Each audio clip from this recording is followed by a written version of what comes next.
সামনেই ক্রিসমাস, তাই আজকে আমি নিয়ে চলে এসেছি তোমাদের জন্য খুবই কম খরচে বানানো যায় এরকম একটা চকলেট বাদাম কেকের রেসিপি নিয়ে। এই ভিডিওটা দেখার আগে তোমরা প্লিজ আমার চ্যানেলটাকে সাবস্ক্রাইব করে বেল আইকনটা প্রেস করে দাও, যাতে আমার চ্যানেলে আসা সমস্ত রকম ভিডিওর নোটিফিকেশন তোমাদের কাছে সবার আগে যায়। তো চলো বন্ধুরা, দেখে নেওয়া যাক।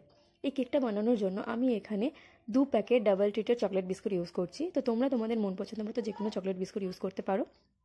আমি প্রথমে বিস্কুটগুলোকে হাত দিয়ে একটু ভেঙে নিয়েছি, তারপর দিয়ে দিয়েছি 3 চামচ চিনি। তো এই সব কিছুকে আমি একটু ভালোভাবে ব্লেন্ড করে নেবো, যাতে এর মধ্যে কোনো রকম দানা দানা না থাকে। তো আমাদের এখানে ব্লেন্ড করা হয়ে গেছে। এরপর আমি এটাকে একটা বাটির মধ্যে ঢেলে নিচ্ছি।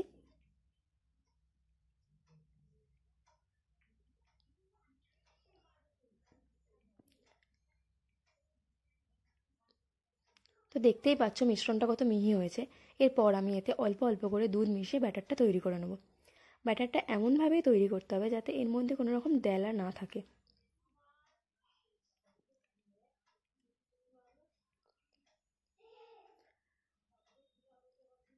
তো তোমরা দেখতেই পাচ্ছ আমার ব্যাটারটা এখানে কত সুন্দরভাবে গোলা হয়ে গেছে, কতটা স্মুথ হয়েছে। এরপর আমি আগে থেকে ক্রাশ করে রাখা চকলেট আর আমন্ড দিয়ে ব্যাটারটাকে আমি আরও একবার ভালো করে গুলে নেব।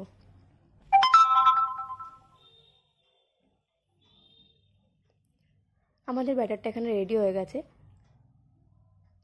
এরপর আমি নিয়ে নিয়েছি একটা সিলভারের বাটি। তো এই বাটিটা আমি প্রথম থেকে একটু গরম করে নিয়েছিলাম। এরপর আমি এর মধ্যে তেল দিয়ে হাত দিয়ে গোটা তেলটাকে ভালোভাবে বাটির মধ্যে মাখিয়ে নেব। তোমাদের যদি তেল ব্রাশ করার ব্রাশ থাকে তো তোমরা সেটা দিয়ে ব্রাশ করে দিতে পারো। আমার কাছে ছিল না, তাই আমি হাত দিয়েই গোটা তেলটাকে ভালোভাবে বাটির মধ্যে মাখিয়ে দিয়েছি। এরপর দিয়ে দেবো গুঁড়ো ময়দা। তো ময়দাটা দেওয়ার পরও আমি ভালোভাবে গোটা বাটির মধ্যে ওটাকে চাড়িয়ে দেবো। এতে কি হবে, কেকটা চারিদিক থেকে যখন হয়ে যাবে তখন বের করতে সুবিধা হবে। তো এরপর আমি ব্যাটারটা দিয়ে দিচ্ছি।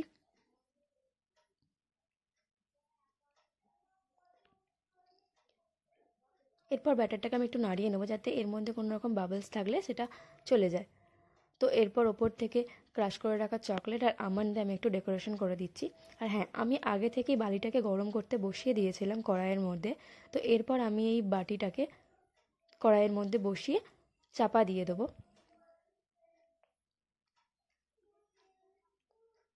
আধ ঘন্টার জন্য আমি চাপা দিয়ে দিচ্ছি।